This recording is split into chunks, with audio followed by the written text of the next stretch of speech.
చాలా మంది ఏమడుగుతారమ్మా దేవుని సన్నిధికి వచ్చి? భోగాల నిమిత్తం వినియోగించుటకు. ఏ ఉద్దేశాలతో అడుగుతుంటారు? దురుద్దేశాలు. భోగాల కోసం అడగొచ్చా?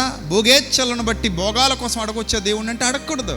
నీ ప్రార్థన న్యాయమైనదిగా ఉండాలి, నీ ప్రార్థన యథార్థమైనదిగా ఉండాలి, దేవుడు యాక్సెప్ట్ చేసేలా ఉండాలి తప్ప దేవుడు రిజెక్ట్ చేసేలా ఉండకూడదు. అర్థమైందా?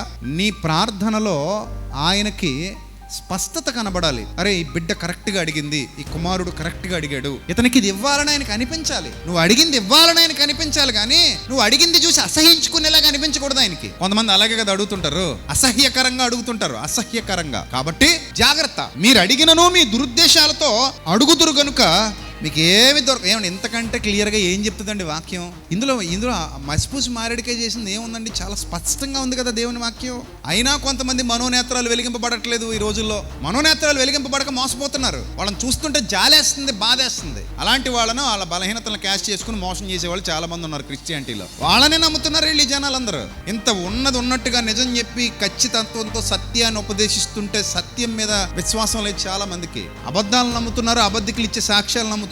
అరే, దురుద్దేశాలతో అడగొద్దురా నాయన దేవుణ్ణి. ఏమైనా అడగండి, అడిగితే ఎలా ఉండాలి?